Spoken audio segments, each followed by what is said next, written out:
The first day of shooting on this documentary, we were getting together with a group of ocean rowers to film a flip test. We were going to capture the guys doing a rollover test to simulate if they were in the actual ocean dealing with that. And this was my first time ever doing any kind of documentary footage, and it was an early shoot. It was at 6 a.m. and I hadn't seen 6 a.m. in a while either.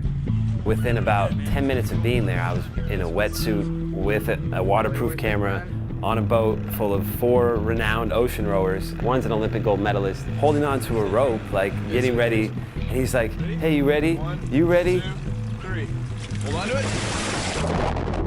it. Within 5 seconds after that, I was in the water just filming, looking around and trying to capture, trying to breathe, trying to, figure out where I'm at, making sure everything's right. And somewhere in between me surviving and trying to get back on the boat and capturing great images, I realized that this summer was going to be unlike any I'd ever experienced, and a class that was unlike any other.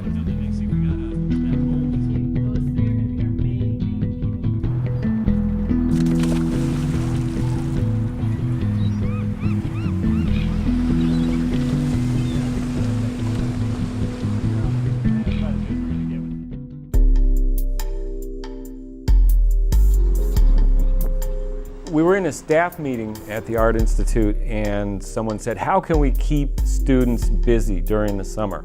And I said, well, as a matter of fact, I just got a grant to do a video about the shipwrecks of Lake Union, and maybe we could have the students get involved with that. And they said, let's do it. We got our dry suit over here. My hope for this class was that we'd get students out in the world, out in the fresh air and the sunshine, having adventures. So many people were interested that we had to add a second topic, and we found this group of ocean rowers that wanted a video made, so we split the class into 2 teams. In this class, we were shooting 2 separate documentaries. One was going to be for the Center for Wooden Boats, which involved shipwrecks and all the rich history of the industrial port for the last 100 years.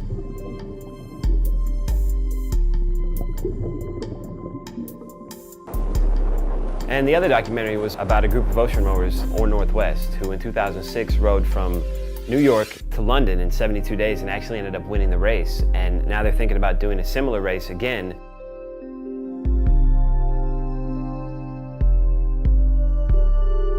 I take a few of Vaughn's classes and I really like the way he teaches. I heard through friends about the class during the summer we're going to be doing documentary.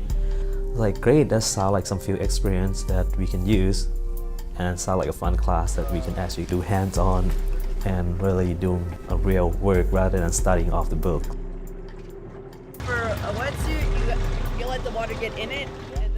I got an email from Von Raymond and Rick Peterson both asking me to join the class or if I was interested, and I was like, oh, yes, shipwrecks, water, documentaries, that's totally me. And I got really excited. I heard about it because I was one of Vaughn's students in intermediate video production, and he invited me to volunteer for the class, and I did. I was in the military and got out and began working as a television reporter anchor. I was lucky enough to receive several Emmy nominations for reporting, and I made the decision to come back to school here at the Art Institute and get my BFA. So I'm learning a lot more creatively here, not just in terms of production, but in terms of dramatic storytelling as well. It goes way back to the 1930s. It's virtually unchanged. This is the kind of stuff I like to do. I love documentary work, but the number one thing that attracted me to the project, I'd be working for a real client, so it's a real world situation within the confines or within the rules of a classroom. That's the kind of stuff I'd like to see more of here.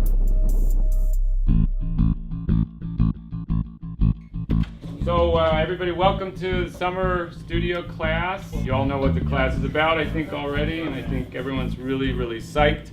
Some people have started work already. We had to hit the ground running right away because we had to travel great distance to get some critical footage. We went out to La Push, which is at the tip of the peninsula, and we got a camp on the beach overnight with the guys, get to know them. And then in the morning, I took the rowboat out to the ocean. And I put on a wetsuit and had an underwater cam. And that was actually the first time I've ever swam in the ocean before. My second time seeing it, I only saw it for the first time a month before. I'm from the Midwest, so not a lot of opportunities to see that. That was a lot of fun. Got to taste salt water for the first time. That was quite a big shock. Not expecting that.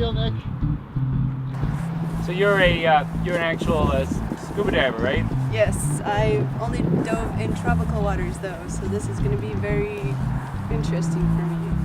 When I initially signed up for the class, I was hoping to be able to dive, but shortly after found out that it is actually illegal to dive in Lake Union unless you are certified, and then you have to go through all these other steps.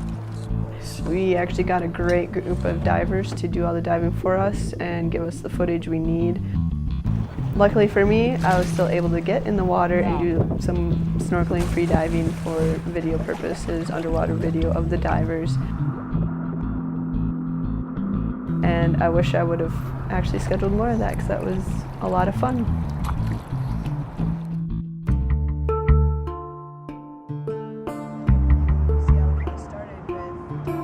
One of our goals throughout this class has been to tell the stories first person. We wanted to try to extract the story from the people who are part of the story. And so the next steps were to get the interviews. That was really the primary thing, because that's where our story is going to be told. One of the other things we did that I found remarkable and very helpful on this project was we actually immersed ourselves into our client's culture. We really became very familiar with the culture of the ocean rowing group. Okay. This is hard. The one shoot I went on, Rick actually taught me how to row. So we were out in Lake Union. He was teaching me how to row and stuff, and it's a lot harder than it looks. Megan, where have you been? Rowing. It was super fun. I was way better than Nate and Nick were. Is it going to help you edit better? I don't know, I want to do it again. Seeing the students out on the water in boats, shooting divers. Mask and fins on it. What have you been doing? Just been underwater holding on to buoys, trying to get some underwater footage going deep. Some of the students getting into the water, interacting with interesting people, archaeologists, a UW professor with divers, sonar experts. This is not the kind of thing you usually see Art Institute of Seattle students doing. What am I doing wrong here? The boat is backwards. We're getting these students out in the bright sunshine and the fresh air, doing different kinds of things than they ordinarily do. And that is very exciting to me. Okay, we got it. Okay. See, look at Air Force right here. Air Force and Army cooperation That's right. there. Joint operation. Just joint operation. Right. Join up. I was lucky. We had a very good crew, and we all respected each other, and we all kind of worked well together. And I noticed, as the director, how easy it was to get everyone kind of on the same wavelength, which is a remarkable process. It's sort of like you're thinking something, and somebody else does it. We got to the point where, in some cases, we were finishing each other's sentences. The most fun about the project definitely was being a part of something that's like bigger than what we usually do as students here. Like we're doing something for people outside of school. In a project like this, we all have a common goal. And we want to put out the best products that we can, so we can use this in the future. It's like, look, this is what my friend and I did. I was part of this big, great thing. Oh, I think this should happen every quarter. This is the kind of real-world learning that I think we as students are looking for. To get out there and interact with real clients in a real situation where you have a product that's due with a deadline and it's all real. When we're done with all this, Or Northwest and the Center for Wooden Boats are going to have two very nice audiovisual presentations that they can take around to their fundraising meetings, that they can put on the web, and that they can use to educate people about what they're doing. And so what we're doing here at the Art Institute for these people is valuable. It's valuable to these organizations, and it's valuable to the community, and it's very valuable to the students who are involved in making these videos.